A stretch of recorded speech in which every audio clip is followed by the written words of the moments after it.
What's the latest that's been happening in Israel? Like the last 24 hours, because I haven't read too much about it in the last couple days.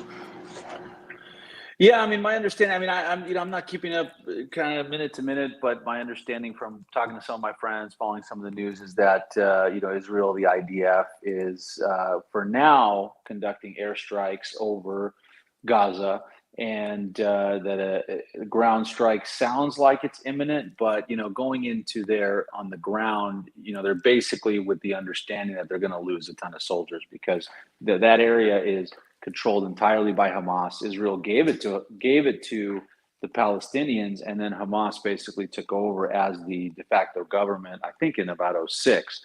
So, they control the area. They have underground tunnels. They have, they're hiding missiles and rockets and all this stuff, in civilian areas and apartments and hospitals and all these kinds of things.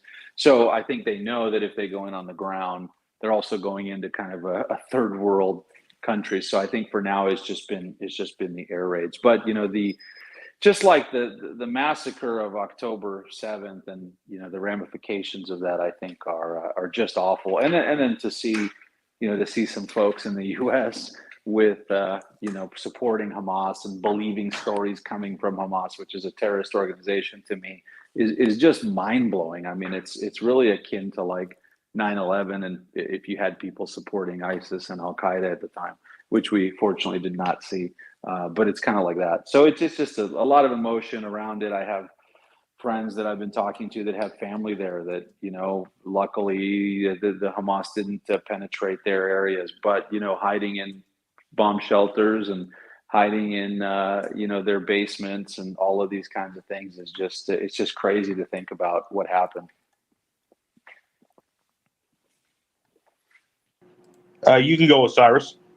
Yeah, it's that's the number one thing on my mind as well, and it's causing divides all over the place, and it's emotional. And sorry to hear that, Danny. Luckily, it sounds like everybody's okay, and we're kind of losing that part of it, is because I think we were the same thing that happened after 9/11. It was very quick to make judgment and to take sides, and I think we've lost the humane part of, well, people are in America, they've got family members there that might be Palestinian, might be Israel, and I don't know, I didn't feel like we even had as a country any of that. It's almost like a reaction is like a social media reaction, very cold, not personable, not nuanced, and at the end of the day, actually, I am for secession. I am for decentralization. So it is actually good for that to see this fracturing, but it's also, I want it to be peaceful. And I think we're in a danger zone when I see these protests. And I don't see that we have the reaction under control with the protests. And that stuff is going to spiral out of control. This is worse than Black Lives Matter. There were not solid counter protests to Black Lives Matter. For this, you are going to have solid counter protests, and that is a recipe for disaster. So just random thoughts off my head. I actually, I mean, those are great thoughts, and I agree. I think with social media, obviously, we didn't have that during 9/11, and so now with social media and with like real time videos being posted of what's going on, I think you're right. I think it does desensitize people, and now you're seeing this stuff, and then you have people saying, "Well, that didn't really happen," or "It's fake," or whatever, and then you have the reaction to the propaganda. I mean, I'll give you guys an example. We have in our community, which I live in a town in Texas called South Lake, conservative town, conservative community. And, we had a lady that I know personally that reposted online the night the hospital got bombed, and the initial reaction was they blamed Israel because Hamas put that out. Well, she reposted it, quickly, rushed to judgment, like you just said. And then the whole community like turned on her. Well, she's a nice lady. She's from Jordan, which is a neighboring country. I know her personally. I know she's not anti-Semitic. She just reposted something she saw without doing research, without understanding. So then the community, turns against her, and now you're pitting friends against friends, kind of like during COVID. So there's like so much going on that I think really is now, like you said, making people take out the human element of it. So great points. That was awesome. Yeah. Might be wrong is here in the chat. How you doing, man? What's up? Yeah, I'm you here. there? I'm Yeah, here. how I'm you just doing? listening. Oh, okay. I tell you what, man, I just probably one of my biggest worries with this situation, and Osiris covered this the other day on a stream and seemed a lot more optimistic than I am about it. But it's the AI stuff with the videos and photos, and like at this point they're doing a pretty good job, I think, detecting whether stuff's faked or not. But man, there's going to come a day where, and it might even already be here, that the fakes are going to be too good to detect. And it's really hard when you see images. If you have, any heart whatsoever, it's really hard not to be, I don't know, emotional about it, to have that knee jerk reaction that, and I'm as anti-war as anybody, but you see pictures of blown up babies. It's, a natural, I don't know, masculine reaction to want to protect those babies and keep that from happening anymore. So those are my deep thoughts. Yeah, man. Like you mentioned the AI stuff. It's going to get to a point where you're not even going to be able to tell the difference. Like I've been seeing a lot of posts online that eventually it's going to get to a point where you're not even going to be allowed to use like videos or audio clips in like court in courts anymore, because no one's going to be able to tell the difference. And when they get to that point, who knows where the world will be by then? Who knows? Yeah, I am optimistic about that though. And this the reason why is the tools for, because right now in the past the corporate media and establishment figures who want to, kind of consolidate power, they had the power of the narrative.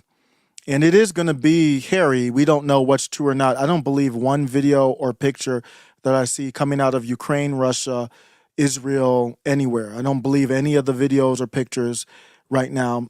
But it is going to be good because once the general population realizes we can't trust anything, then they will question everything.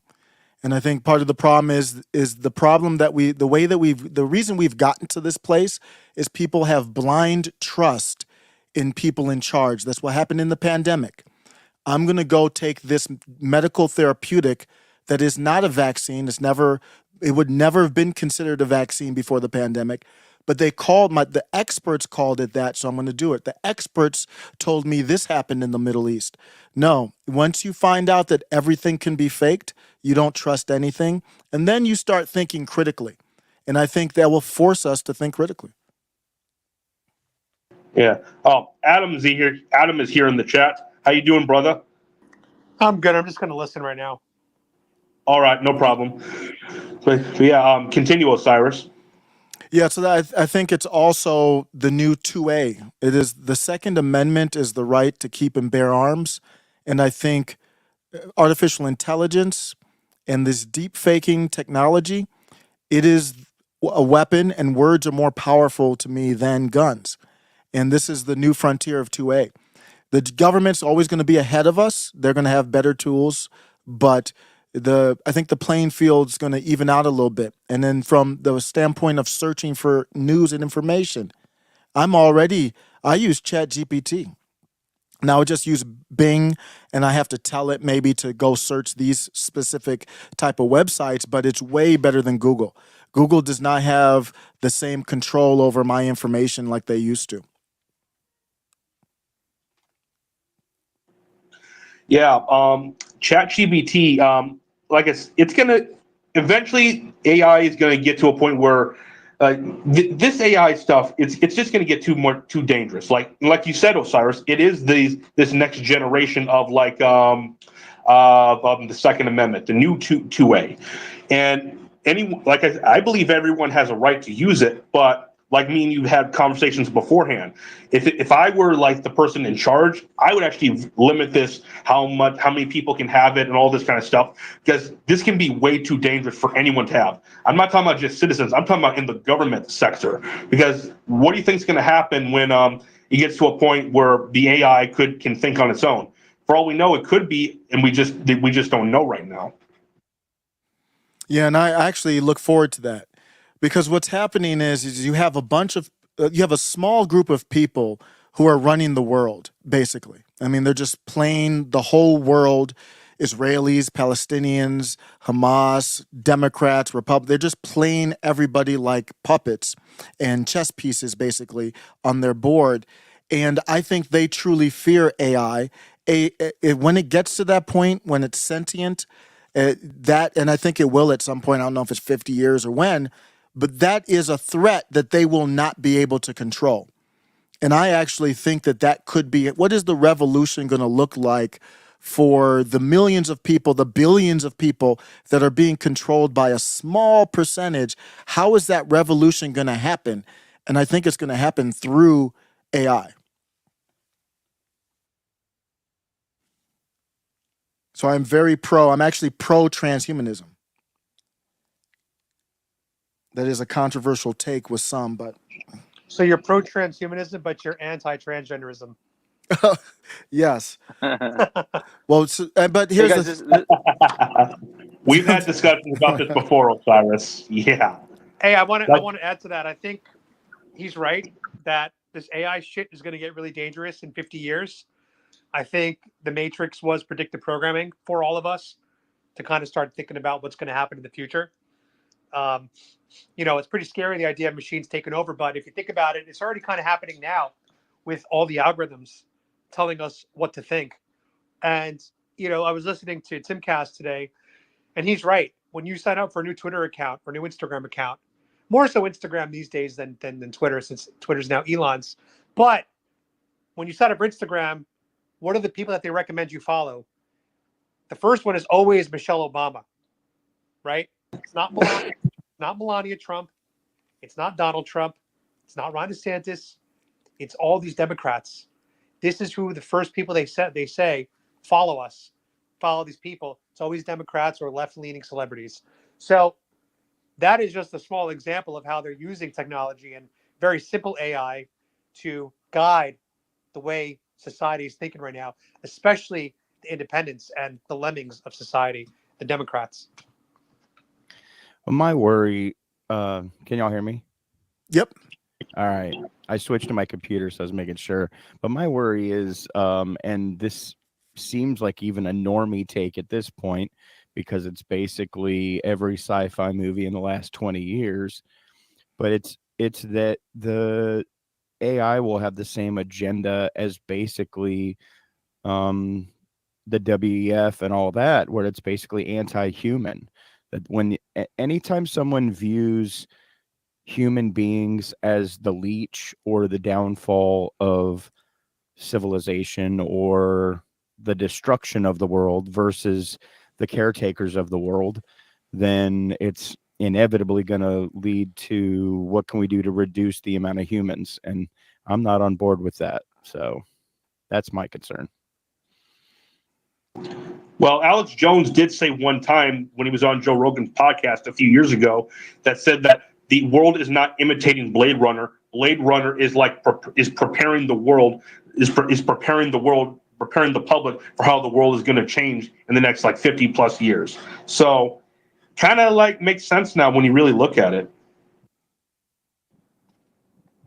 And Ray, if I can add, I don't think it's going to be 50 years. I was just talking to a friend of mine who owns a venture capital company, and they invest in new technologies, AI, things like that. And he was telling me that, here are some of the scary things that are actually happening right now. There was a company that they invested in that actually had to kind of shut down some of their AI because the problem that they had was they would put in a prompt, like a pretty basic prompt into this program. Like, for example, I need to kill the weeds in my backyard. How do I do that?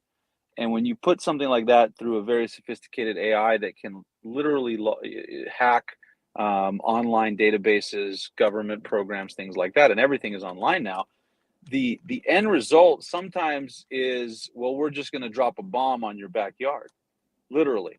And so he was telling me that the people that are really creating some of the high-end AI are actually pretty freaked out by the results that they're getting. And so it's pretty scary stuff. And it's now. It's not in 50 years. So just thought I'd throw that out there. I'm talking about like 50 years after like Blade Runner came out, because Blade Runner came out what, in the 80s, I believe.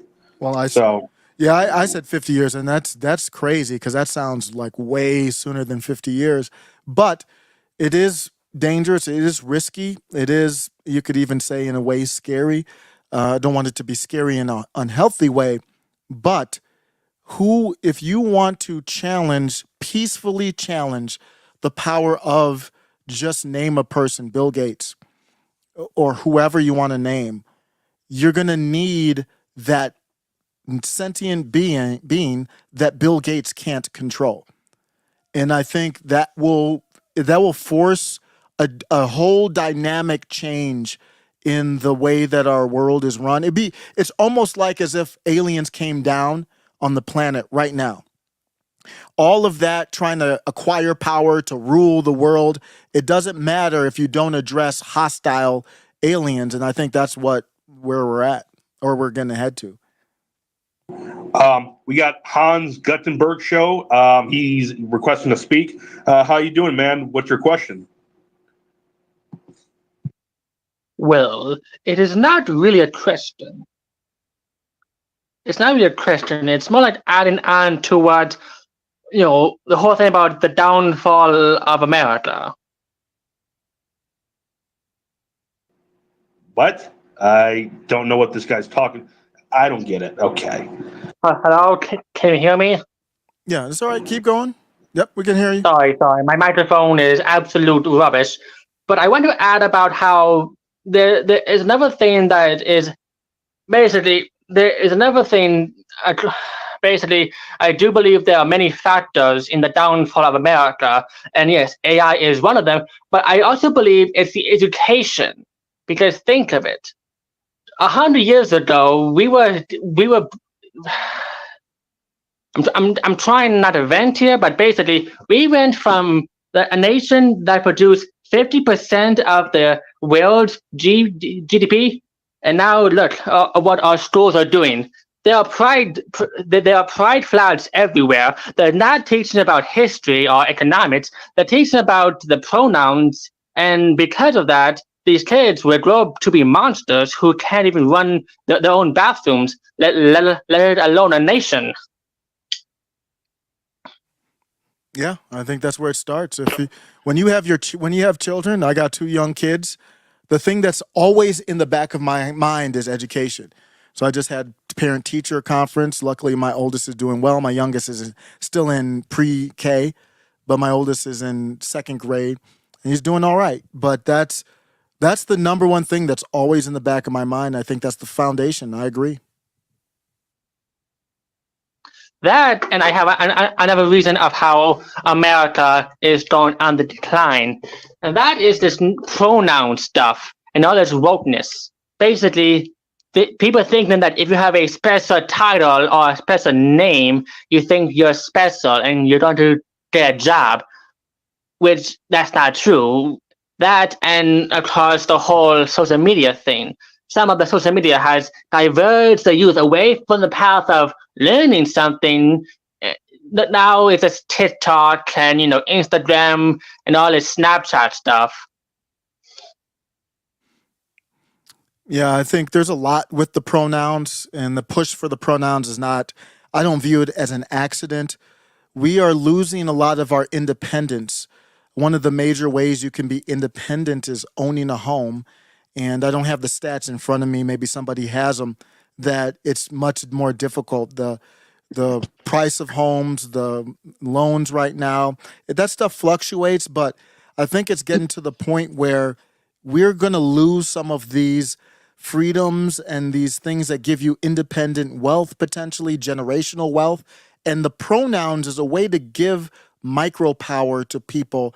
And you might be living in your apartment and you can barely pay the bills, but you can transition, you can force somebody, you can force your employer to call you by a certain gender, and it gives you some of that, replaces some of that power that you might be losing. And as far as what you're talking about buying a home, interest rates are 7%, even as high as 8% right now. So in the lifetime of a 30-year loan, you're going to be paying back about $500,000 more than if you were to buy a home during the Trump era when mortgage rates were, 2.5%, 3%. So lifetime loan value is like $500,000 more. So this is a way that they're taking home ownership away from the lower and middle class. No, that's very true. I will mention real quick though that the interest rates during Trump were arbitrarily low. They shouldn't have been that low, but it's definitely getting crazy as far as interest rates go. Kind of to piggyback on what he was saying with the downfall of America, I was actually talking about this with my wife last night, who's a teacher, and I just think there's a major cultural problem in America where everybody thinks they're a special boy, and every parent tries to tell their children that they could be anything they want to be. And I actually think it's one of the most evil things you could tell a child is you could be anything you want to be, because the reality is not everyone has the aptitude to be anything. So it would be far more loving and helpful for society to do something more like the biblical model, which talks about how not everybody is a hand and we need the hand. Everybody is a different part of the body. We make up one body. And not everybody's going to be able to or should go to, post-secondary education and beyond. We need welders. We need people that can create things in factories. We need those people, and we need to start building that up again, where people realize it's not something to be embarrassed of, that they actually play a vital role in keeping America from falling down. Yeah, that's why the blue collared workers gravitate towards Trump, because he was the populist, like the first populist we've had in who knows how long, probably since JFK for all I know. And like even Milo Yiannopoulos said it best when he was on Timcast like a few months ago, that that there's a reason that these places, like these small towns, particularly in the South, have drug problems and vote heavily for Trump.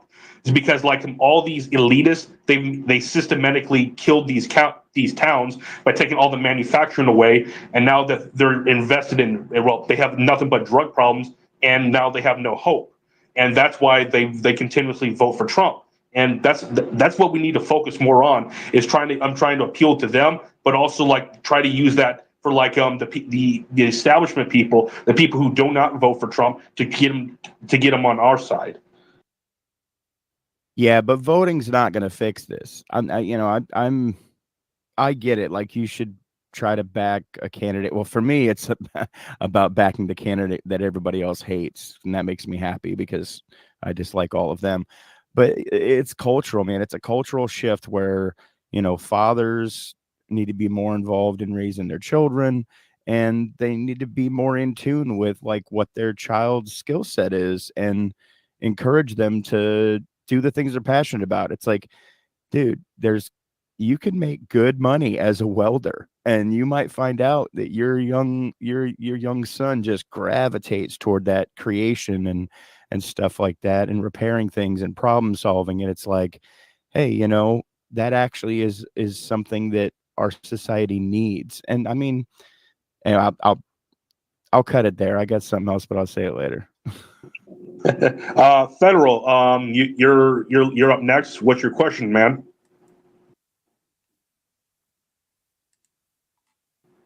Is he coming up? I sent him the request. He's not speaking. Okay. Continue on, Osiris. Yeah, I think those are good points. I do agree with the Trump point about interest rates being artificially held down, and Trump didn't control that directly, but he advocated for it. And I see why. It's because the presidents are not, they don't get any incentive to do the right thing long term. So when you look at spending, Donald Trump was like, I'm just going to spend. Like what is the benefit that I get by not spending? That's why he was for the pandemic spending, and I don't think it's. I mean, he's just looking at the tea leaves like I want to stay in power to do what I need to do in the second term. So if I hold back my own spending, then it could hurt me with voters, and I don't know how to fix that. But we have a poor incentive structure that the person that's in office and all these people who are in office, they really don't have much of an incentive to do the right thing long term, which is why I think it is really admirable what the 8 Congress members have done by ousting Kevin McCarthy. It really kind of hurts me to see people go at them like they are the wrong ones and misconstrue their take. What they're trying to do is say, I'm going long term. You might vote me out for this, but I'm worried about the long term. Yeah, I can actually pretty much agree with you right now. So speaking of like that, what do you think is going to happen to like these congressmen that voted to oust McCarthy? Because like you said, they're just going to try to get rid of them in some way. So how do you think they're going to try to do that then? I think the weight. Well, they might pay Hillary Clinton a visit. I'm sorry. Come again? I said they might ask Hillary Clinton for some advice. Wink, wink. Ah! Yeah. I mean, Yeah. it's not. Yeah. I think they. But Yeah. here's something serious about what you said about the pandemic. About when they were getting $600 during the pandemic, most of these people they spend them on vacations instead of spending them on food and supplies. And also, the government will continue to give out free money, our money, to people who don't want to work, just so they can vote for them more and more. They've done this for ages now. It's just how they get more votes. They ruin the nation, and then they say, "Oh, but if you vote for us, we'll give you free this, we'll give you free that." And then when you do vote for them, you get nothing.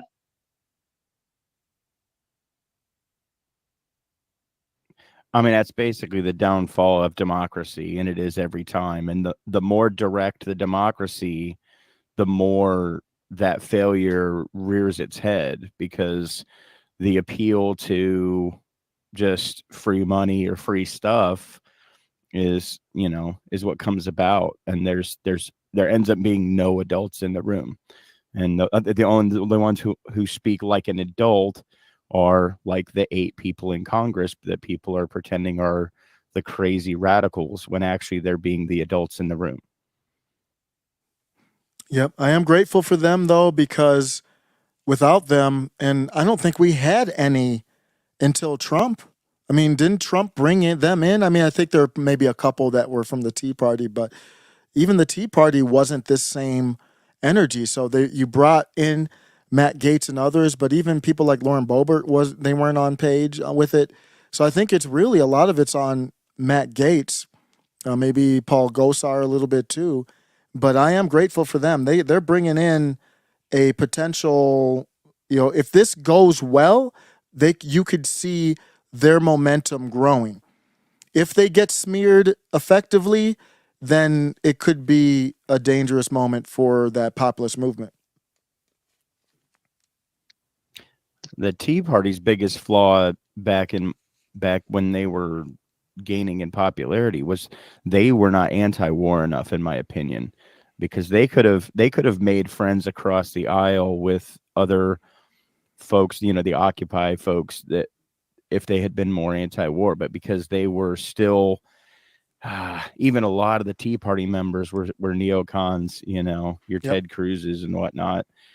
It's I think that's part of the reason that failed. Yep, but it brought in MAGA or the populist right, and I think this movement's going to bring in a new movement eventually. So you think it's going to bring in a new movement? Like how do you think that's going to go about then? Because I still think MAGA is pretty much the real movement that we need to be focusing on.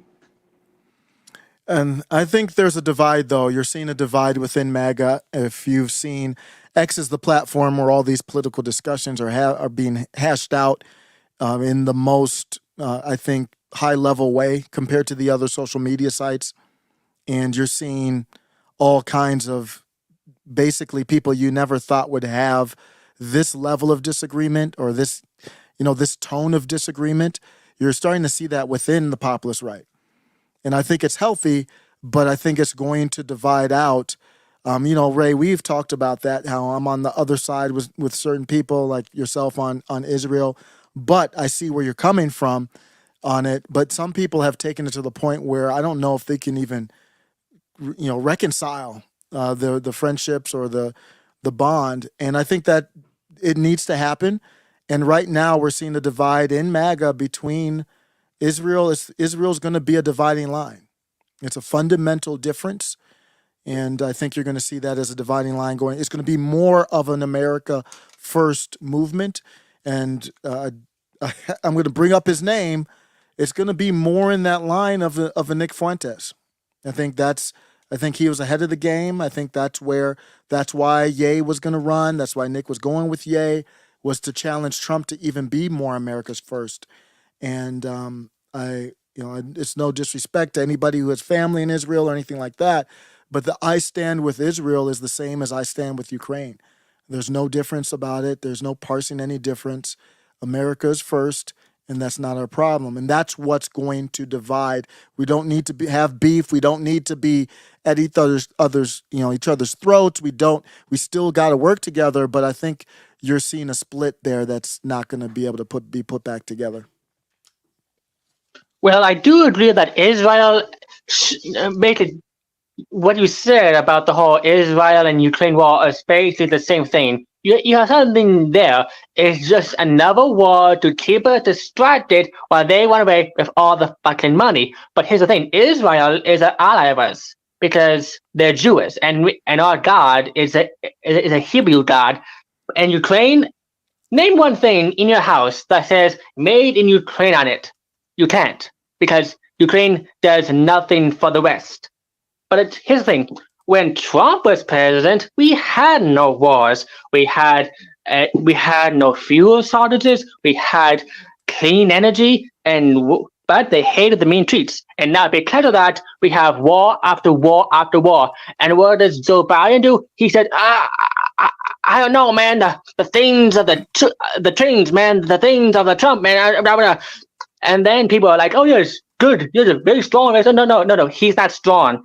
Currently, the president right now, he's on vacation again, while innocent people are being slaughtered in Israel, and he's on vacation, and Congress does nothing. And again, I don't like war. I want all wars to end. I am a peaceful guy. But the Democrats and the rhinos, they're in the pockets of the warmongers. And I do believe that the neocons are still around us. And I do hope that when Trump does come back, he'll kick each and every single one of those rhinos out of the party. Yeah, I question Israel as an ally, and I don't know, how do we define this thing? Who is deciding which countries are allies and which aren't? I look at the China model, and I don't think there's a country in the world that if they got to war, China would be required to help them. Maybe there's some treaties I don't know about. I could look that up. But I think North Korea. Well, but North Korea is really their child, basically. Yeah. So that's not a like very bratty child. Yeah, North Korea is like their child. I guess you could say Israel's like our child, so you could make a comparison there. But I just don't understand, because when I look at it, I understand the biblical. Well, I don't fully understand it, but I know where you're coming from with the biblical argument for the land of Israel and Jewish people. But when I look at the government of Israel, they are against me in every single thing I care about in America. So I have a problem there supporting a government that is as savage, lies as much, as bad as the American government. Well, like I said many times before, I am not a fan of the Israel government. But I am for the people and the land there. That's why a lot. If you see a lot of these other countries, like if you look throughout history, whenever like a certain country was defeated or something like that, they would immediately throw the government of that country out of there and just replace it with their own little government. That, like, why can't we just like basically do that with Israel then, like replace their government in there, because we supply them all the time. And that's what I'm trying to say. Yeah, that would be like trying to make them a state, an official state, and it doesn't work. The Constitution doesn't work in that part of the world. It's a cultural thing. And are you for supporting Israel with money, Ray? No. So then- I like it. Can I finish? Mhm. I say support the people in the land. That's what I said. Like, it's the same thing with what I say about Taiwan. Is like yes, if China does take over Taiwan, that would be bad. But because the microchips are always made over there in Taiwan. So like what I say, what we should do is just like let's send. We always have ambassadors that we can send over there to make deals to make deals over there, so we can make things much better. That's the way I'm trying to say it. I also have an idea. It's an old idea, but remember during World War II, we sold weapons to Britain and they gave us money. Now, look what Joe Biden is doing with Ukraine in Israel now. He has given them billions and billions of dollars, but not one bullet. Think about it. Where does that money go? It goes to the government. It doesn't go to the people. Now, I have a simple plan. If we were to sell Israel a bunch of old weapons, like old Vietnam era weapons with plenty of bullets, and if they gave us money for that, that could help boost the economy a little bit. I know it's a bit of a supporting war, but I'm not for the Israeli government. I'm not for any government. I'm for the people, and the people matter first. Governments change every 4 years or so, but the people last for about 80. Did you hear about what happened to a bunch of the money before the midterms that we gave to Ukraine? They donated. Exactly. They donated a lot of the money we gave them to Democrats to candidates. So Exactly. That FDM thing with that Bushman stuff. Turns out way over 80% of the Ukrainian money went directly to Joe Biden, right to Nancy Pelosi, straight to half of the people in own damn Congress, and the FBI go after little old grandmothers who want to say prayers in front of our Boston candidates. What the hell is wrong with our nation right now? It's because I have a theory about how our nation went to this level of shit. Tolerance. We tolerated them for so long. We tolerated them teaching socialist ideologies. We tolerated them with the pronouns. We tolerated them all the way back in the 60s with their that communism stuff. And now, because we tolerated because they all said we just want to be left alone. We just want to be left alone. Oh, really? But nowadays they're in our faces. We tolerated them for so much to the point we can't do anything. We needed to fight back against them, but Obama, he called us racist. He called us racist, so that we back down, not wanting to be not to be ousted as racist. But now we need to stand strong. We need to fight back against these people. We tolerated them for almost 20 years of this bullshit, and they won't even tolerate us for 1 minute in an argument. And Adam, you saw that yourself. I saw that video about that guy trying to take away your Trump flag. And you were peaceful. You wanted to have a conversation. He didn't. Why? Because he has no tolerance. But they expect it from us. Yep. Well said. I saw that video too. Great shout out. Adam's videos are really eye-opening. You get real people, real talk, much different than social media. But I couldn't have said it any better. I agree. The tolerance has been, Ray, we talked about that. Our kindness has been used as a weakness. And that's what both sides are trying to do in Israel right now, trying to tug on the heartstrings of America. But that's why we have this immigration. We're so kind. We're so kind. I'm hearing people say, Ron DeSantis said, hey, if I'm president, if you say stuff that is basically, I think, is supporting terrorism, I'm going to revoke your visa and send you the hell up out of here. And people, we are so kind that people said, no, he can't do it. We're talking about people who are not citizens. He didn't say he's going to put them in jail. He said that they don't have to be a guest in our house anymore. And it's that type of tolerance that we've strayed away from. And the only thing, we do need diversity underneath the umbrella of the Constitution, Declaration of Independence. What we did is we put the rainbow flag above those things. If you have a rainbow flag underneath those things, then I have no problem with you. You go do what you do. But if you put those things, anything above the Western culture, my rights, respecting my rights and me respecting your rights, then that's a problem. And we put tolerance above those things. Also, I want to make a little joke about the whole diversity is our strength thing. If diversity is our strength, why did the Austro-Hungarian Empire fail? All they had was diversity. Think of it. In Austria-Hungary, you could be German, your neighbor could be Hungarian, your wife could be, Romanian, and your boss could be, a Slav. And then here's the thing. No one could talk to each other. They think diversity is our strength. Look at what's going on in our nation. There's no diversity. It's all one-sided. Because when you have a bunch of people who speak different languages, have different cultures, and have different things of meaning, then eventually they're not going to get along. But I do believe that America has the right to have as many free people as it wants. But I do believe that basically, I don't believe that all this immigration is a good thing, because diversity is not our strength. Unity is our strength.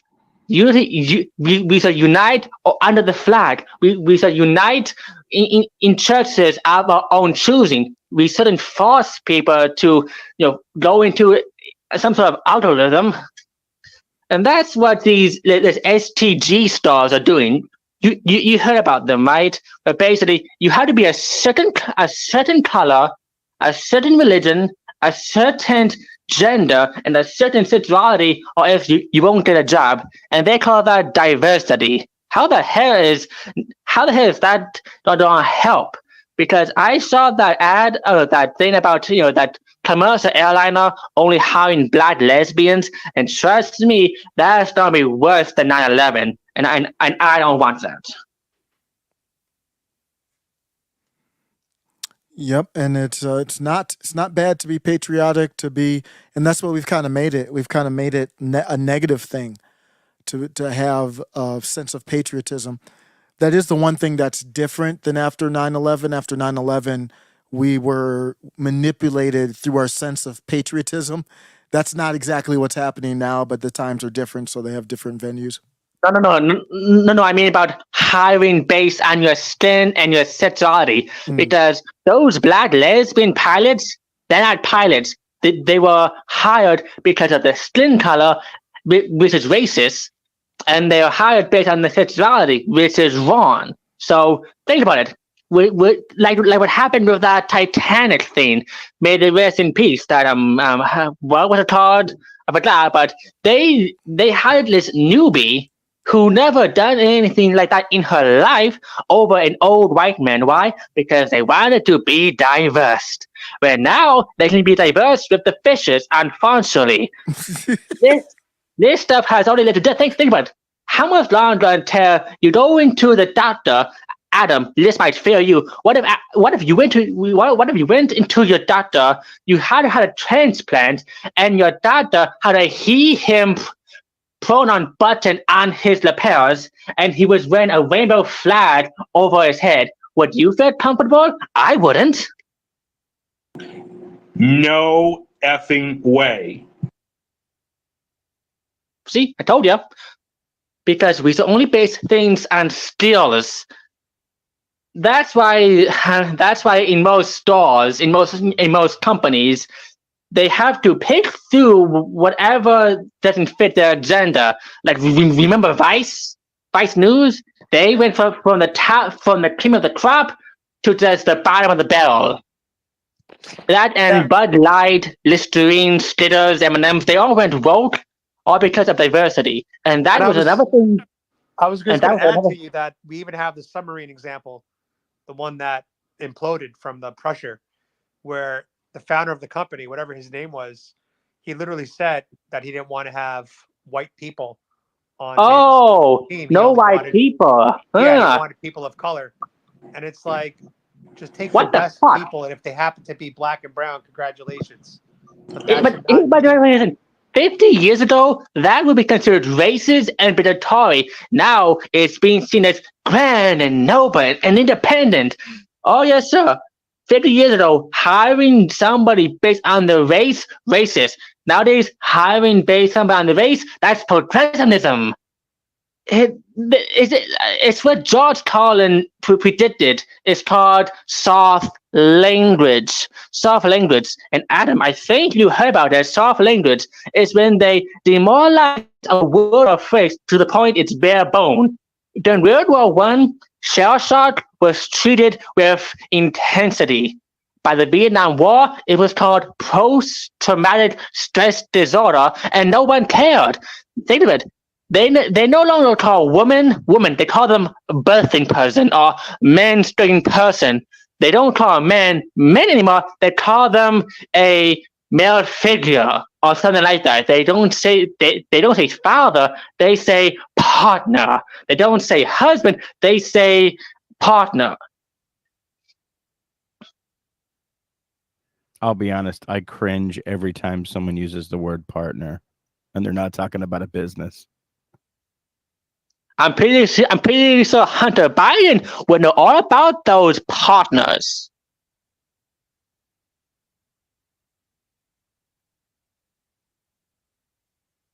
Yeah, no, it's weird. The whole change in language for the last couple of years has been very strange, but it's what the Democrats do. They do it better than the right wing does, which is they use linguistics and redefining words to Like lead like people. this like this war in Israel. They don't say Hamas beheaded babies. They say some babies were found without their heads attached to their bodies. That makes it seem like, oh, but maybe something else happened. No, they're taking a literal war, and they're demoralizing it. Isn't that what Democrats are known for? Demoralizing the war so nobody gets suspicious. Well, like one of the theories is, I believe that this was said in 1984. You can correct me if I'm wrong. I believe it says that if you change words, you will literally change people's thoughts, and to a point where people can just can't communicate with each other anymore. 1984. That was the book. 1984. It was called. So, remember when they tried to do that? I forgot who her name is. It was that weird woman who started singing for no reason. She was supposed to be like a Ministry of Speech thing. Something about disinformation or something like that. Now, tell me, Nina, that's 1984. Yeah, you're talking Yeah. about Nina Janowski, I believe her name was. Jankowski. Yep. Yeah. Oh, Hike Yeah. Markman is in the chat. How you doing, man? They're trying to change our words. Think about it. You're no longer a patriot. You're a insurrectionist. If you love the flag, that means you support colonialism. That, and if you're a male, they're gonna say, well, you're just dibbly dabbly doobly dock. Yeah. Interesting. Our friend Hike Markman is in the chat. How you doing, man? Can you hear me, Hike? Guess his mic is messing up. Yeah, but you can continue, Hans. Sorry, my mic was off. I kind of new to this. It's no problem. I'm new to this new, but don't worry, no one will laugh at you. Okay, great. Well, I think you're talking about the tactic of changing names, and we keep saying the word they, and I heard you say Democrats, but I don't think that's right. But I think we have to figure out, this is a war, and we have to figure out who the enemy is, and we have to figure out the appropriate way to fight them. And and part of that name changing is a tactic. And I don't know, like, who is the enemy and how do we fight them? But that's the scary part. We don't know nowadays. People we thought were Trump people would turn out to be rhinos.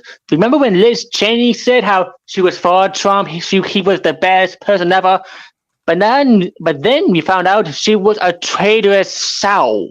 And that's the scary part. What if some of these Trump people aren't really Trump people? What if they're just FBI agents trying to, give a mirage, trying to deceive us?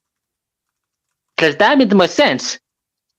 Right. Yeah. Well, that's why I don't think the answer is Trump or Sidney Powell or General Flynn. I think it's you and me, and I think it's more on a community level. We got to engage, and have conversations even with the purple-haired girl at the 7-Eleven. Well, unfortunately, yes. And here's my point. I don't believe Trump is our savior. Only Jesus Christ is our savior. I just think Trump is one of God's angels that's trying to help. Think of it. He could have, overthrown the government like they keep trying to say he did, but he didn't. He could have, but he didn't. But what did Joe Biden did? Oh, he just disarmed everything. Think of it. He didn't approve from Congress to shut down the Keystone Pipeline. That is something that is illegally done. But back to what you said about the enemy. I think we know who the enemy is on the Democrat side. AOC, Reza Tlaib, Nancy Pelosi, and as for the Republicans, we already know who are the rhinos. The ones who voted against Jim Jordan and the ones who voted against Trump. Those people, yes. But here's the thing. There are some people in Congress who are unnoticeable. Think of it. You only know the big ones, Matt Gaetz, McCarthy, Jim Jordan, AOC, Reza Tlaib. But have you heard of anyone else, like from, I don't know, Wyoming? Other than Liz Cheney, of course. Have you heard of anyone from Ohio or California or maybe even Utah? No. Those are the people we don't know about. And among the populace, that's the thing. The enemy is around us, but we don't know it. The only way we can find out is through their actions. That's because we, the populace, are the minority. But what we need to be trying to do is try to appeal more to the establishment people. What I mean is by not becoming establishment, but like trying to keep getting the word out to them. That's the only hope we have. They don't care about us. They've never cared about us. Okay. Think of it. If you've been in the swamp for almost 10 years, like Tim Scott, at that point, you really don't care about the people anymore because they are so out of touch. We, the people, we are their bosses. We pay their salaries. We pay our taxes to help them with their limousines, their airplane rides to a certain island. We help them get elected. And this is how they treat us. We voted for them to be in Congress, one of the most beautiful places you can be at the founding of our nation. And what did they do? They call us deplorables. They call us insurrectionists. They call us, as Nancy Pelosi once said, radicals. Imagine that. Calling the people who voted for your ass despicable, rude names. Yeah, you're on fire, man. You got me cracking up. The sow comment of Liz Cheney had me cracking up, but it's true. Because she's partly pig and she's nothing more than a traitor. I'm firing up because of Adam. Ever since I watched Adam's videos, I've had that fire in my belly to go out and spread the word of Trump more often. But here's the thing. People nowadays, if you even mention Trump, they will beat your ass and tell you you're black and blue. But when we peacefully protest, requesting a change in the government, they call us insurrectionists. And I'm tired of that. I have seen this beautiful nation that our forefathers have founded and created with their bare hands turn into TikTok. Turn into whiny liberals. I work too much. I work 3 hours a day. I'm overworked. And then there are people like Nancy Pelosi smacking her lips every 5 seconds because she's drunk. You have people like Joe Biden saying, the ice cream with the buttermilk and the things and the top of her. And then you have General Mike Milley who is a complete traitor, calling our enemies in case we attack them first. And like what Adam has witnessed, the average Joe, the average man, won't even have a civil conversation with his fellow man. It's down to the point that even if you even think about something else, they will arrest you, put you in jail, and leave you there to the rest of your days. Yeah, and if Adam is listening, I'd like to hear it because he doesn't get. Unless I missed it, I don't see him getting attacked. I think there was that one. Was that the McDonald's one? I don't know if something happened there, but No, it was the Dunkin' Donuts one. There was the Dunkin' Donuts one, and then there was that one where he was in New York a few days, actually about a week or so ago, where some teenagers threatened. One of them threatened to stab him because he had a Trump flag. And that's what I'm talking about. But back during the old days, if you were a Democrat, that was fine. If you voted for Kennedy, that's fine. If you voted for Eisenhower, that was fine. Democrats and Republicans all agreed we just need a man, a strong, noble man as president.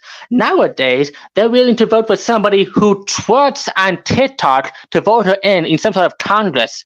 I saw that. Somebody from, like, I don't know, a woman twerking for views or something like that on TikTok or something like that. It's despicable. And then you have people like AOC who go on the Instagrams and complain about this and that. And here's the thing. She doesn't know what a garbage disposal is. And she's a bloody representative of the United States of America. And that goes back to our tolerance thing. We tolerated them because, she said, if you don't vote for me, you're racist because I'm Latino. And they say, oh, no, we support you. We support you. But now, because we supported their threats, we back down during the threats, they have people like Rita Tlaib who hangs the Palestinian flag over the American flag.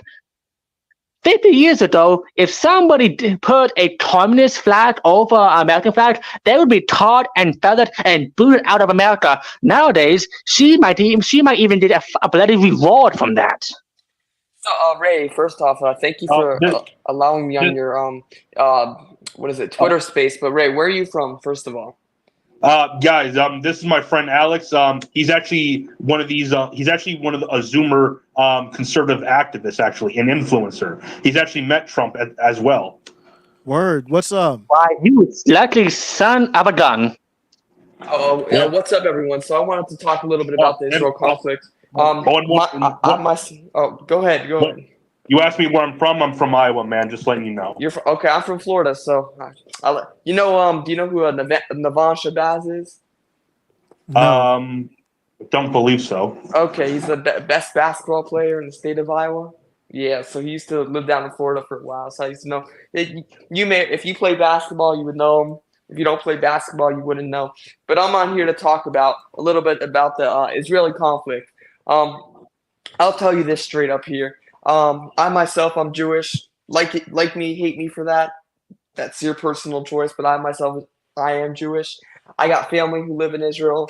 My family has done many things for Israel, including since I do have family that live in Israel and friends and whatnot. So we've donated to various charities in Israel, including a couple of the kibbutzes that were, unfortunately, they were not ambushed by Hamas. And the kibbutz that it was how do I explain this exactly? So my family had donated to this kibbutz, or continuously donated to this kibbutz.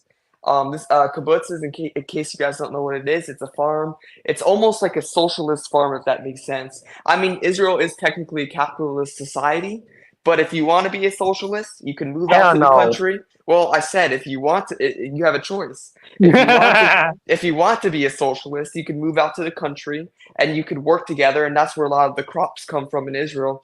So those socialists end up benefiting the capitalists. So it's a good system for both people. But anyways, do they get paid? But at very little amount. That's socialism. That didn't pay enough. They're bad socialism. One at a time. It's socialism. But yes, my family, did support that kibbutz. Thank God that was one of the only. That was like one of the only 2 out of the 8 of them that did not get ambushed. So thank God that kibbutz was saved. Thank God everyone in that kibbutz was fine. no one was kidnapped or killed, as far as my knowledge. But anyways, I do know of people who've been killed in those. I mean, I know, like, not directly, but friends of friends. I have family and friends who live in Israel, and I can tell you that each of them knows at least one person who's been somehow affected, either kidnapped or killed. So what's going on there is extremely atrocious. It's worse than 9/11 for Israel. In Israel standards, it's way worse. It's the deadliest attack on the Jewish people since the year 1948. And I wanted to talk a little bit about their military strategy and how the IDF screwed up so hard, so bad. So I'll put it this way. So a couple days before, the United States claims that it has intel, but that's not the case. Egypt was the country that had intel. However, Egypt usually likes to play boy who cried wolf, meaning they will tell Israel, oh, something's going to happen, something's going to happen. So guess what happens? All the villagemen, they go out to sea and nothing happens. Guess what happened? Eventually the wolves did come. And Egypt did warn them. What they pretty much did was they increased a couple of their guards, but those guards ended up getting ambushed, so it didn't matter too much. On top of that, I'm starting to believe that this conflict is a Russia. I think it's a reverse proxy war. You know how we were funding Ukraine to defeat Russia? Yeah. Same thing's going on. It's just in reverse. Russia is funding, because we're best allies with Israel, so they're funding Hamas in order for Hamas to damper Israel.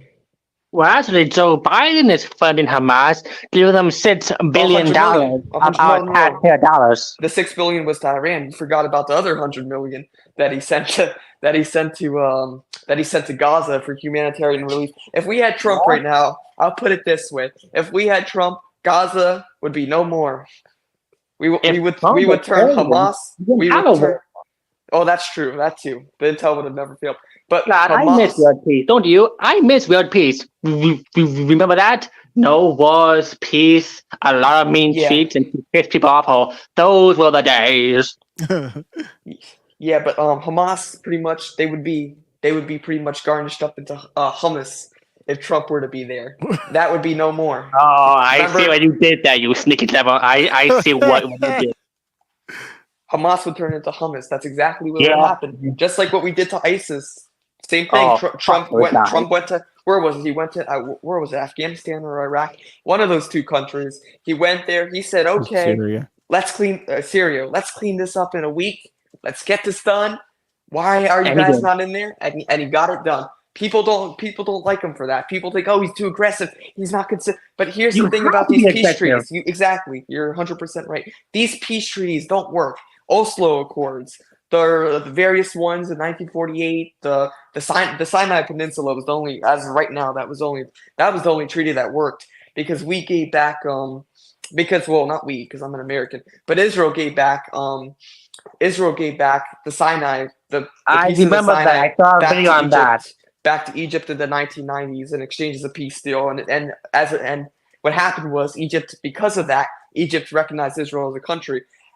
Also, Israel and Egypt have very good relations. One, because Israel agreed to help get rid of their ISIS members living in the Sinai Peninsula, which they did.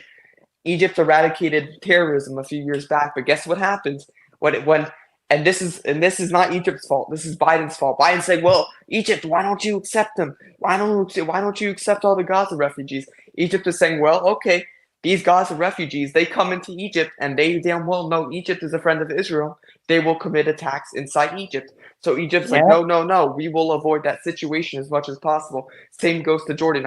Although I think the Palestinian people are technically Jordanian, so I think Jordan, in all fairness, should accept their own people. I think they're being used as meat shields from the Hamas. Pretty much. I mean, and no one likes that. No one likes human shields. I think that's a little war crime, using innocent civilians as a deterrent from war.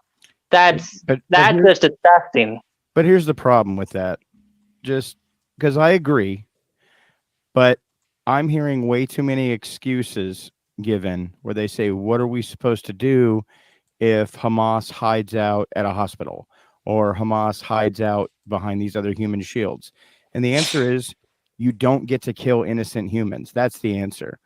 In America, we know this. We all know this. If somebody were to kidnap a child and hold the child in front of them, if the police shot the child in an effort to shoot the kidnapper, that guy would be executed. That officer would actually be one of the first officers that gets held accountable, because we know that regardless of the actions of that kidnapper, there is no excuse to kill the civilian. But And that's my problem is but that's the thing about the Palestinian people. They had the choice. Do you know how no, many they Arabs did live not in- have the choice. do The you exits were understand cut off. The how many exits Arabs were live in cut Israel? off. They had years That's before. the Hamas They group had did choice. block all the They had exits. choices years before. I'm All not right, talking about right no, now. listen I'm up. talking about a Listen couple up. years back. They Sure, had okay. choices. Okay, yeah, There's that's Arabs was true. voted that in. live inside Israel right now. There's Let me Arabs talk. that are Let living me inside talk. Israel. Let me talk. I listened to you talk.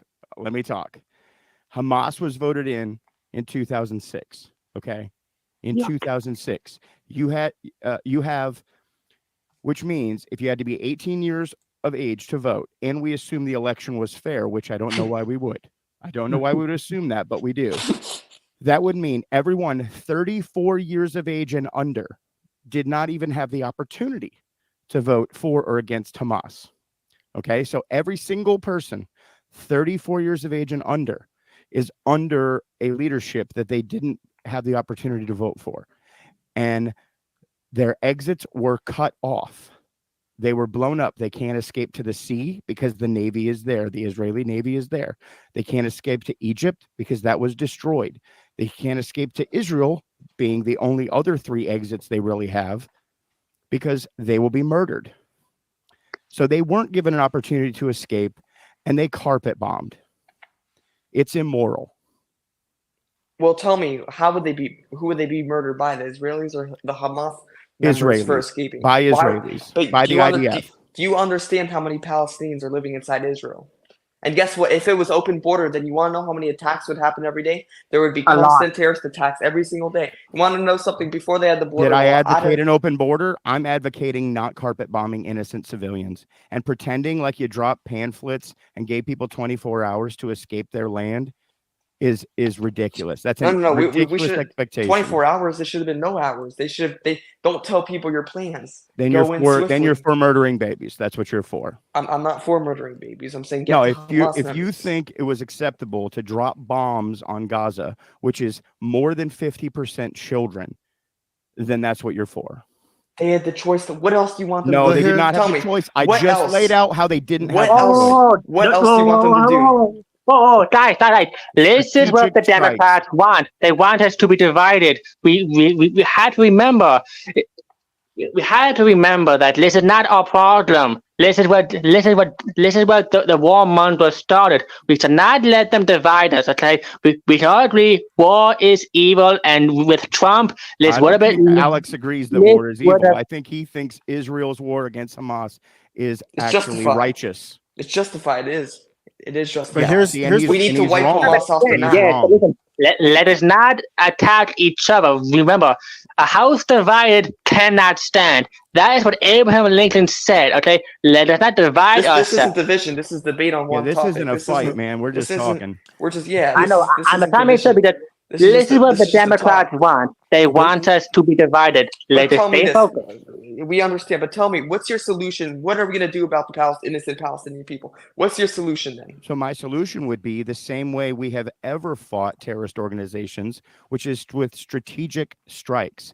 You cannot convince me that the most advanced intelligence agencies in the world, which do belong to Israel, are not capable of doing strategic operations in Gaza. What if that's what they're doing, but they're not gonna tell anybody because then they'll blow their cover? Think of it. Dude, Don't they are tell- they there Think of it. are Don't there tell the are enemy what they're doing. there are Israeli citizens who are speaking out against their government right now to their own peril because of what they see with their own eyes. It is immoral the way they are attacking innocent civilians in Gaza. Well, Okay, to be but tell me honest, this: does that make who- it who did justified that? for the Hamas members to kill 1,600 Israelis? Does That make is it a justified? false equivalency, and I obviously oppose it. That is honestly a leftist way of argumentation. It is unacceptable for me It's to eye say. for an eye, isn't it? No, Don't you agree? The no, I Bible don't, did because say turn the other my cheek. God came as a man in Jesus Christ, and he said that we're going to end up with a whole bunch of blind people if we do that. And actually, he said, forgive 70 times 7. So no, I don't agree an eye for an eye, and I definitely don't agree a baby for a baby. That is immoral, and you're lowering yourself to their level. That is true, but we must remember who started this conflict. It wasn't Israel, it wasn't Hamas, it was Britain. Biden. He instigated Well, things. He led it up to this. Oh, the original one was Britain. That was the fault of the UN in 1948. Thank you. Yes. Yes, because the UN sucks dick. You got me and It's Alex all united used by the 100%. UN sucks. You got me and Alex on the same team in one fell swoop, Hans. But I don't think But that's again. it's true. It's Think of it, Britain the and it's UN UN. is full It of was bureaucrats. Think of it. Who started this war? The bureaucrats, the ones who don't know the sound of a rifle. Well, the UN pretty much left it up to the Jewish people and the Arab people to expect. Because here's the thing: it's the crazy. UN was well, if you know the history of Israel, they were controlling the land of Palestine at the time. Afterwards, the UN said, "Okay, well, we have this land of you. We have this land for you. We have, I know how you guys want the what was it, the holy righteous land, the Zionist land. I know Britain was pretty much saying that to them. They're like, okay, well, this is going to be your righteous land. They put them on that land, right? For a few years, it was going well. Things were going somewhat well until Israel started developing. And because you have to remember, Israel started off as a social democracy. You have to remember that. So the first few years, Israel was developing a little bit. The majority of Palestinians, after they realized that Israel was going to have half of those settlements, they moved east towards Jordan. But what did Jordan do? No, stay there, fight. We will give you ammunition. That's what happened. How did they get more than half of the settlements? What do you mean, how did they get more than half You of the said settlements? when they realized Israel would have more than half of the settlements. How did Israel get? I said when they had half, not more than. Okay. So they went from 10% to more than 50% in 1 year. How'd that happen? That was Britain. Right. So that's what I'm saying. It's force. It wasn't development. It was force. And that's my problem. That was Britain. That's my problem. Yeah. If it was, and it's always the Limey's fault. And we're talking. but tell me this: did they rebel? Did the Palestinian people did not rebel because they? But here's the thing: they did not rebel. The Palestinian people. If it did, it was very, very small because the majority of them thought, okay, well, we can go to Jordan. We can take our citizens, but Jordan rejected them. They kicked them out. So that's, for the most part, it's the Jordanians' fault for that. Well, I think they also realized it would have been a failing endeavor to oppose them. When you had basically the largest union of militaries in the world on one side, and then you're Palestine. But what happens is about these solutions, right? Every time we do these, because Israel says, okay, you can have, because you realize that Israel allows these two-state solution compromises to happen. And guess what, right? It works for a couple years. They want, the Palestinians want more. It's because Hamas, look, this is how the Palestinian government works. If the Palestinian government hypothetically would be able to have their own state on their own, living in peace with Israel, hypothetically, if it wasn't for groups like Hamas and Hezbollah.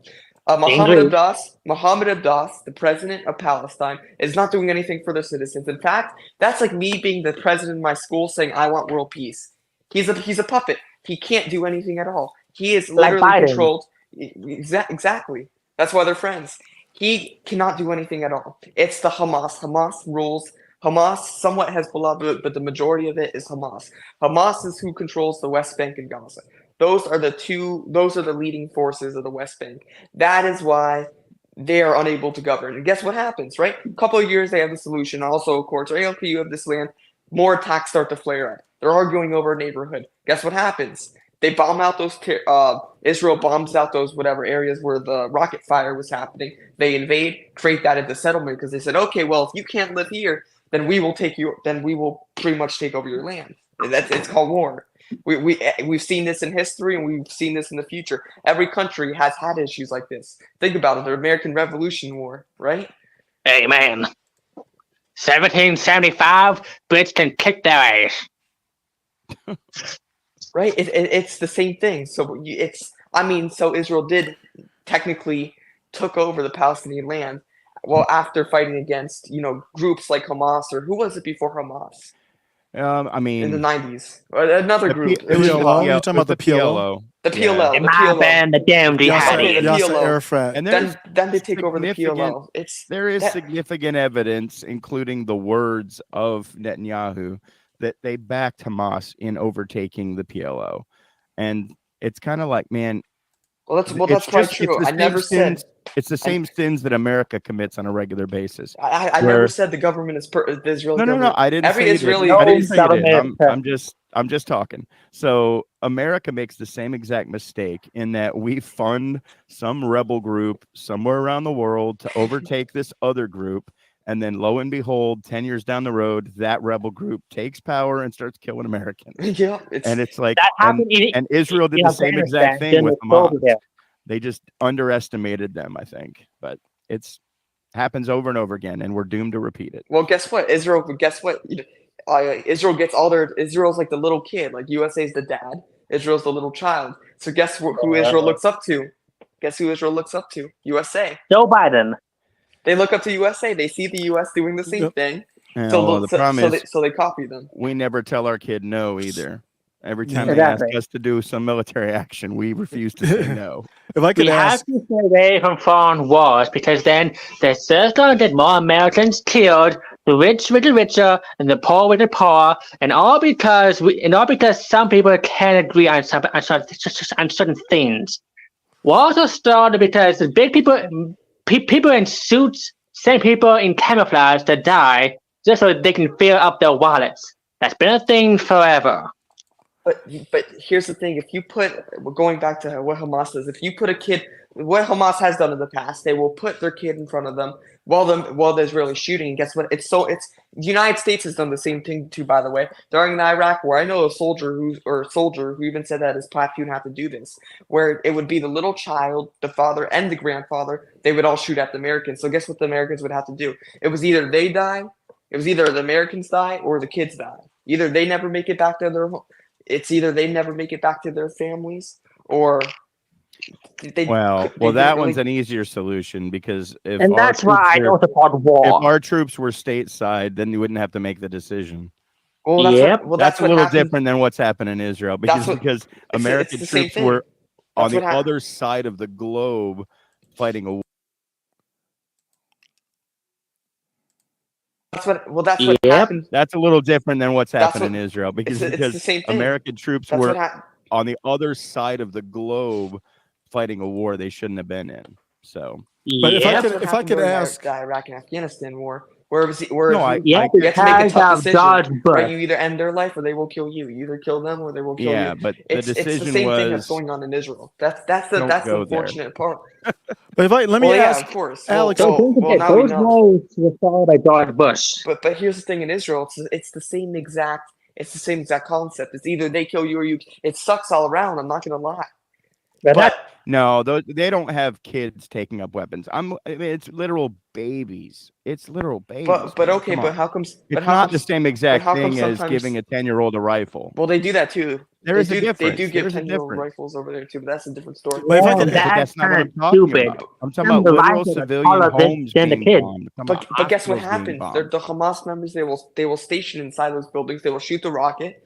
So Israel Israel giving them a warning is even more humane. Because it wasn't 24 hours. Actually, it's been hundreds of hours because they never did a ground invasion. They've been holding off on the ground invasion. well, Alex, If this happened under President Trump, U.S. would have said, Israel, None of it you better happened. A ground invasion would have been more humane. Let- You, though. would- you, This is well, not exactly, humane, man. exactly. Well- You better do the ground invasion. You get the hostages. well, let me, if I could interject. U.S. is pretty much the U.S. is trying to be humane, but at the same time, they're making the issue worse because this is what happens. Israel bombs the apartment, right? The Hamas aren't even there because Hamas will fire a rocket. 10 minutes later, they will escape. They'll say here and there. Might I add that no war is humane? How can a war be humane when there's no No, humanity in it?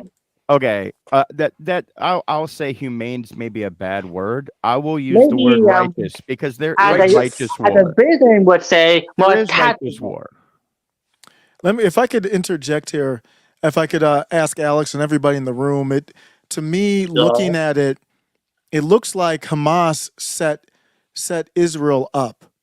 They went in, they did the tragedy on October 7th, and the result, the response to the tragedy is very predictable.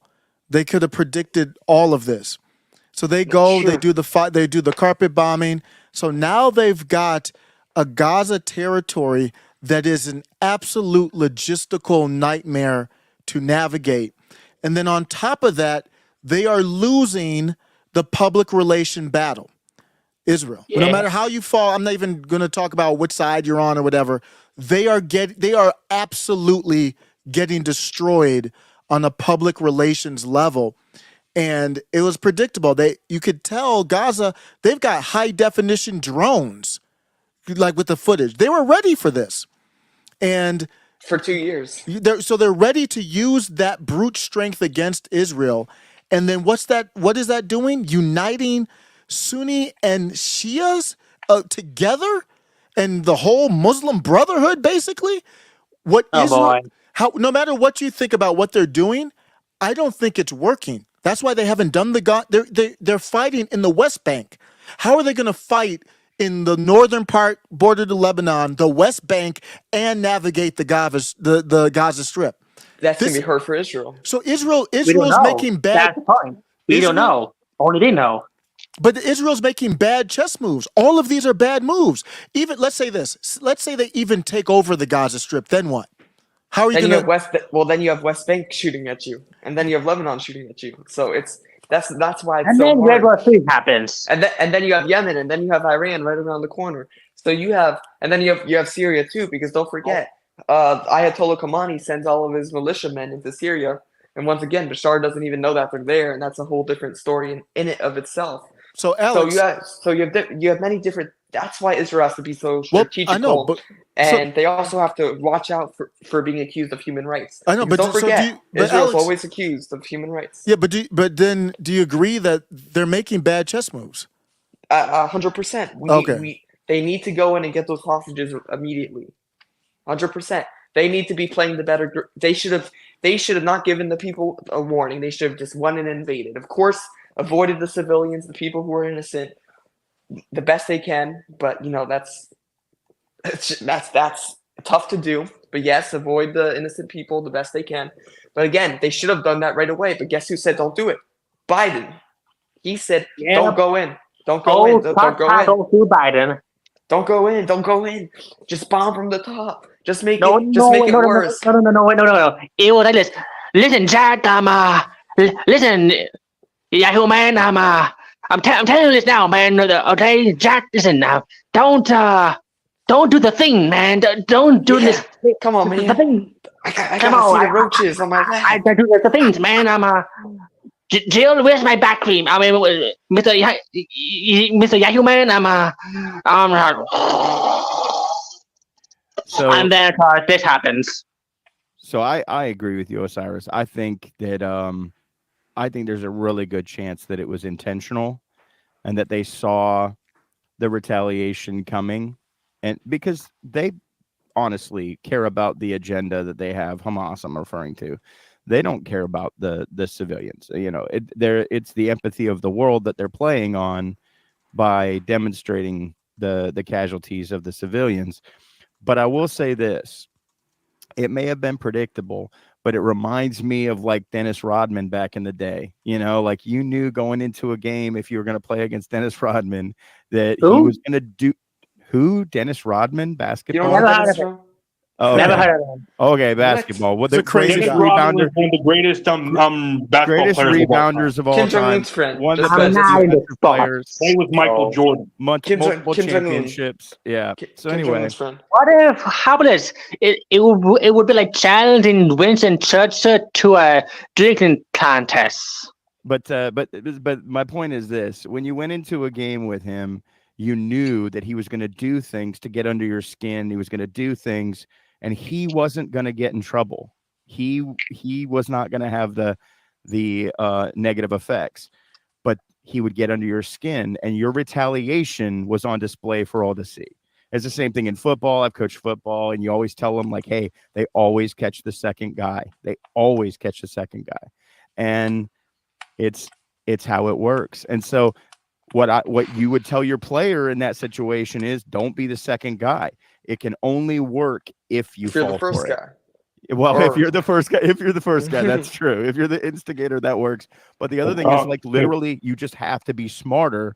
You can't let them catch you being the second guy that's retaliating. You have to be smarter. So I agree with you. I do think strategically it was smart to do what they did.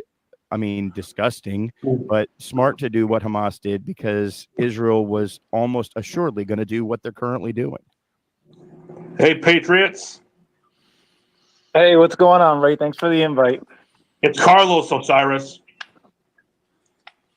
What's up? So, what's up, Osiris? So, it's amazing the things that I'm hearing and the contradictions, right? None of us have been in Israel on the ground in the middle of these wars. And Nope. we're only going based off of what we see, what we read, and depending on who we read about and what we read about, depending on who's giving the information. Now, there have been people that have been on the ground back in 2014, and they can attest they were actually involved in the war, and they can attest to the tactics that were used back then, which were the exact same tactics that are being used right now. When Hey, I does saw this count? all, I've been to Israel before once. yeah, I was just in Israel, okay, you were there just a too. couple months ago. But I'm talking about Oh. the actual war. I'm talking about actual war. Okay, None of us have well- been during. So let me Around it, let me but not during the actual war. let me just play this out. On Saturday, when this all went down, I told my wife, this is what's going to happen, this is what's going to happen, this is what's going to happen, and this is what's going to happen next. Why? Because it's the exact same thing that we saw back in 2014. And guess what? My wife looked at me when we got back from our trip and she said, wow, everything that you said is coming about. This is the same tactic. They're doing the exact same thing. And all this is, you've got hatred towards Jews in Israel. That's all it boils down to. Whatever other way you want to look at it, it's simple hatred towards these people, and they want their utter destruction.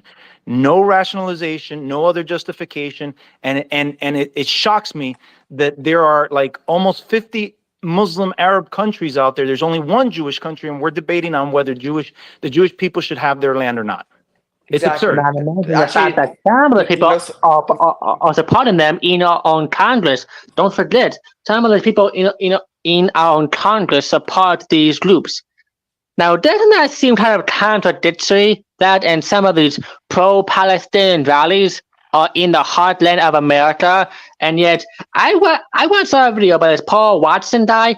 2 Brits were arrested for hanging the Union Jack. And they were arrested. Meanwhile, there was hundreds of pro-Palestinians chanting that's the Jews, that's the Jews, and the police did nothing. well, look, That- I'll say this: a lot of these people who are also LGBTQ plus are saying, "I support this." I'm like, that's like saying chickens for KFC. Yeah, If they yeah, went, I if they saw that went too. into Gaza, if they went into Palestine, if they went into these neighborhoods, I They bet would you be thrown off the they- highest building on earth. no. They would be publicly executed by far. Oh no, definitely publicly. That's the biggest sin of God. Exactly. That's nowhere near tolerated. But I mean, But yet they call us. But yet they call conservatives and Trump people. Basically, they say that we would do the same thing. When was the last time that a conservative did that? Exactly, none. 20. No one did that. Oh, actually, yeah. I can't think of any time. Exactly. now. Hamas had a record of killing gays and Jews and trans people, and then when you see a 500-pound idiot with green hair saying "Queers for Palestine," and then look back to the Palestinians ready to beat the living shit out of him. I don't know who I should feel sorry for. I should feel sorry that the Palestinians have Liz Freak supporting them. But at the same time, Liz Freak was indoctrinated to support them. Pretty much. So That's so true we- through the education system. It's a lose-lose situation. But let me explain to you something about the Arab world. So you have Yeah. the Balkans of Europe, Arab. You think about it: Bosnia, Albania, you name it, except for Greece. Greece and Bulgaria, I believe, are still Christian technically, They have or Kratos. Greek Orthodox. But I know Bosnia, You have Montenegro, Albania, all that in the Balkans. Those are Muslim countries. You have West Africa, majority Muslim. You have East Africa and Southeast Africa, majority Muslim. North Africa, Muslim. The whole entire Middle East area, definitely Muslim, as we know. Then we go all the way down to India. So we go into a country called Bangladesh. Do you guys know where Bangladesh is? Now I sound like a history I know teacher. where Bangladesh is. Okay, Bangladesh, right? Also Arab. Yeah. You go all the way down into Indonesia and Malaysia. Guess what the prominent religion is of that country? Islam. Buddhist? Islam. Oh. So all the way from the Balkans of Europe to West Africa, all the way into Southeast Asia, you have the influence of the Muslim religion. And that's just a fact. And they're arguing over a little piece of land, over little tiny settlements. We know what this is about. When they mean They're fighting over a crumb. It's They're religious. fighting over a little crumb of land when they have like half of the world under their Guys, boots. Just Guys, think about this. you guys are forgetting why. It's the religious component, right? Exactly. You've got three religions that are claiming property over that land. Christian. Well, I mean, the Christians don't mind, I mean, the Christians aren't even really a factor Yeah. in there, right? We support the Jews because of the Bible, right? Old Yeah. Testament, New Testament. Amen. But you've got a fight between the Jews and the Muslims because each one considers that land theirs and it's holy to them. So no matter what, the only way to end this is either by destroying all the Jews, or they completely move them all out and they take the land completely for themselves. When they mean to river to sea, you know what they mean. It's been Correct. it's been like that for years. You see these people. You want to know what the whole irony of it is? Is that these people will move to London, they will move to Paris, they will say no more Europeans, this and that. It's like not buddy. I don't like calling these people any nice names. It's like MF, which if you know what that means. MF, you are living in. Actually, I'll say Habibi because they understand that word better. Habibi, you live in Europe where where it should be in theory majority European, not Islam, and then you go into London, you go into Paris, making your own culture and making Paris the new official language. Come on now, you have your land, and then then you claim you're oppressed, and you're living in a continent, and then you're there waving your Palestinian flag in the streets of London. Why are you not in Palestine if you support them that much? So- why are you not fighting in Palestine? So- That's my question to these people who will get So arrested here's- in London for that cause, Here- but they here's won't be what- in Palestine. Here's what I saw when I was actually up there. I saw you can very clearly see the division between Jewish communities, and you can see it between the Arab communities, the Muslim communities. It's a huge split. You literally have sections where, if you're Christian, you're Jewish, or you're Muslim, you're okay to go in. But if you're on the Arab Muslim side, you got to be Ooh, careful. shit. You have to be very careful. I know off of experience, but go ahead. I saw it because I was there. I was, we went to Bethlehem, which is Arab controlled, Muslim controlled. Yep. We went to Jacob, which is the same thing. And you had to keep your head on a swivel because they knew that we were not from that area. Now, here's the interesting part. We were leaving the old city one day. We had a day, to go out and explore. In We were leaving the Jerusalem, old right? city. Correct, in Jerusalem. And so we're exiting. And so I'm explaining to my wife's best friend, who's like my sister-in-law, the differences and what's going on and the turmoil and so on and so forth.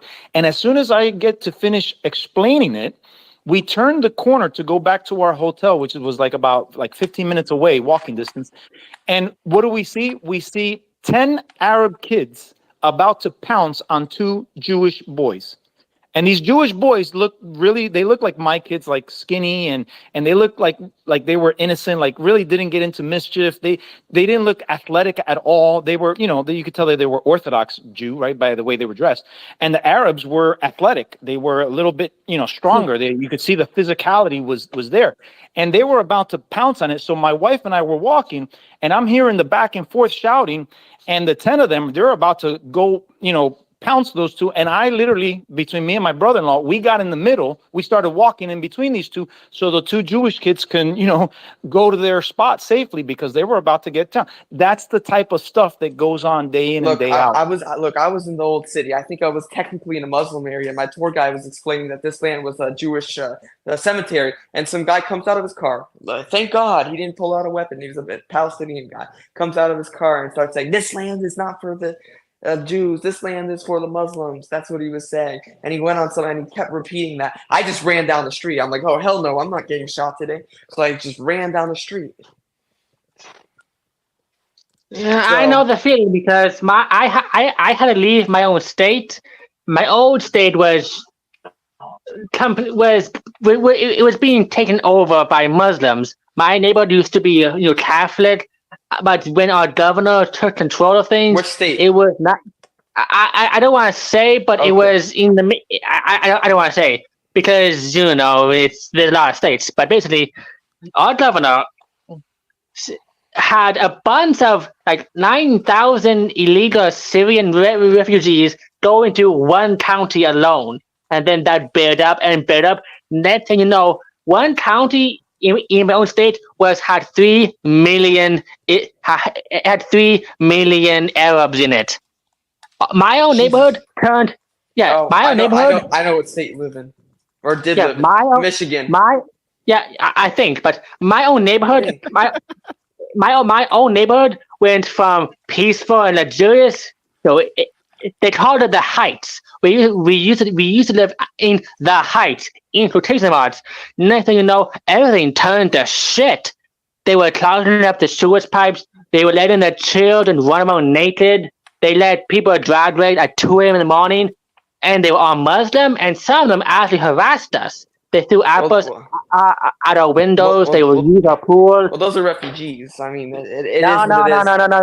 They were not. They every day that they have zero class. That's obvious. Those are the zero class refugees. They were illegals because here's the thing. They were on I live food in South Florida. stamps. It's the same thing, just Latinos instead. So I got a question which kind of Osiris touched on last time I was on his show. Why does America have to take in everybody's refugees?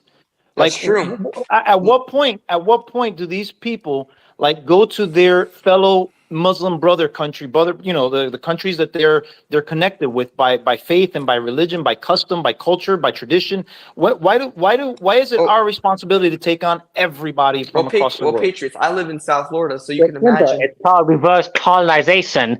Think of it. The white population is going down now. That is true. And you know why? Because it's not being replaced by legal people. It's being replaced by illegal. It's because white people. Let's address this issue here. Feel the need that they need to be that they need to pretty much bow down to every other race, and there's a good amount of white people, especially. It's a fetish. They're trying to wipe out. White people because white people are more tend to support patriotism in the history of America, and they want to just wipe that. Don't forget Adam. Do not forget Adam. Adam is he wasn't born in this country, but he is a full-blooded patriot. It's just the illegals, the ones that came here illegally. They want our benefits. They want our food. They want our clothing, but they don't want our work. So here's the problem: is what Carlos is talking about is legal immigration through what's the word I'm looking for, guys? Help me out. A border wall. Asylum. I got it. Asylum. They're seeking asylum, and that's what he's asking about: is why do we have to take in all these asylum seekers? But here's the thing: half of those aren't even real asylum seekers. Here's the thing: most of these people, think of it. A man who avoids war takes his women and children with them. But these refugees, they're fit, built men, clean shaven, healthy, and they're all by themselves. Looking to be on patrol. And I have no problems with this. Green cards. I think if you want to work on a working visa for a couple of years, make money in the United States, take that money back to your home country. I 100% support that. 100% support that. They don't. But you're right. But you're right. They don't do. You're right. They don't do that. They want to. let's go Like back. like Let's like go a back to the liberal, topic. they Can we want the try better. to let's- can we let's try go- to steel man the point Let's though? go back. Let's go back to the topic of Take it liberal one at a time. of white liberals being anti-white Yes. people. Let's go back to that topic, That which is is true. kind of stupid. White liberals are ashamed of white people. They're ashamed of their own race. Some of them are even ashamed of their own religion. And this is what I have to say. Whatever happened in the past happened in the That's past. better. Be proud of your heritage. Be proud of where Amen. you're from. And be proud of your nation. Those three things, if you Hallelujah. can do those three things, then you will be fine. That's the issue. People need to be proud of who they are. They don't need to be Praise like, oh, be to God. they don't need to be like, oh no, we need these certain group of people in this area and this area. No, whoever is the better person, I support. Listen, Amen. Hallelujah. the leftists have tricked and duped people into this victimhood mentality. I'm from Latino background. I was born here in America. I'm a first generation American. I love my country. And Nice. that love of country that I grew up on, I've seen it turn into hatred. I've seen it turn into, guilting. For example, you were talking about white Americans, right? With the slavery and the oppression and the racism. Guess what? Slavery was a worldwide thing. It's practiced on every single continent, historically Yes. speaking. Don't forget Racism about the is something that Egyptians is and not. the Jews. Yeah, it's true. Racism is not unique, nor is it exclusive to America. Every country deals with its racism, even within its own people. I'm from a like the Peruvian North background. Koreans and the South Koreans. They hate each one at a other. time. One at a time, Okay. please. I'm from a Peruvian background, and I can tell you that even within the Peruvian community, there's racism within the Peruvians. The white Peruvians think that they're better than the Indian-looking Peruvians. The Indian-looking Peruvians, I think that they're a little bit better than the even more indigenous-looking Peruvians. And it's something within the human heart. America is not, bad because of it. If this country were, as they say, as the left says it was, people would not literally be dying to get in here. I don't Yeah. remember anybody dying to get into Nazi Germany, right? No, but they were dying in Nazi Germany. That's true. Damn bastards. So But Patriots, what state do you live couple in? things real quick. So because I got to get moving, but I appreciate you guys. Yeah, I'd take a shit. So I grew up in Minnesota, and Oh, Minnesota. very very near an area that is basically now Little Somalia. Oh, dear.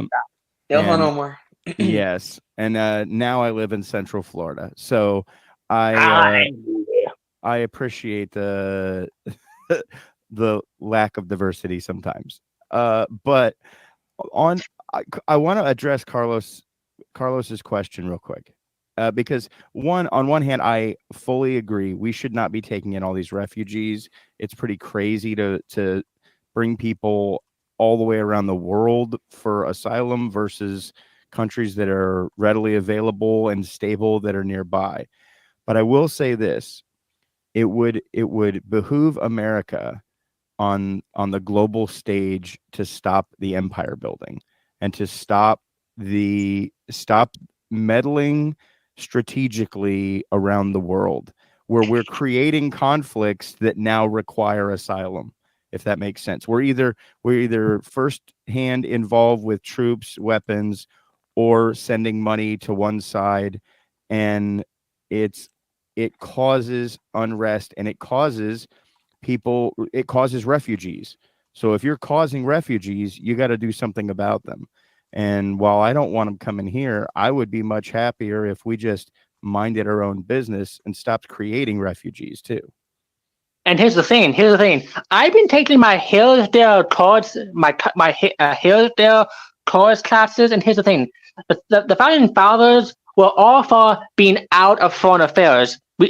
We were supposed to stay out of foreign affairs, but those who kept on trying to bring us in. Remember in World War I, Woodrow Wilson, a Democrat, said he would not lead us into war. He got us into war. And ever since then, we had to be in every conflict in Europe, in Africa, in Asia, in South America, all because we thought we could meddle into somebody else's backyard before we could even control our own backyard. Trump, he hated that. He hated how we would keep on giving billions and billions to all these countries, but those countries kept on deporting all of their people. Now think about it. If you're giving money to a country but then all of a sudden, like 85% of their people is moving to your country. Who's getting the money? Well, one thing before I forget, Patriots. Where are you from? Where in the United States? I'm in Tampa. Okay, you're in Tampa. So yeah, you're in Florida. Florida is relatively a large Latin community, I would say. Florida, Texas, New Mexico, Arizona, California. And guess what? There's nothing wrong with that. You know, Florida originally was colonized by Spain. Most parts of the southern border, including Texas, Arizona, New Mexico, California, that has also always had a Hispanic influence, and there's nothing wrong with that. And guess what? The Northeast had a European influence, and parts of the Deep South had an African American influence. There's nothing wrong with that. But my issue with this is that there's all these liberals, all these shows saying everything needs to be diversified, everything needs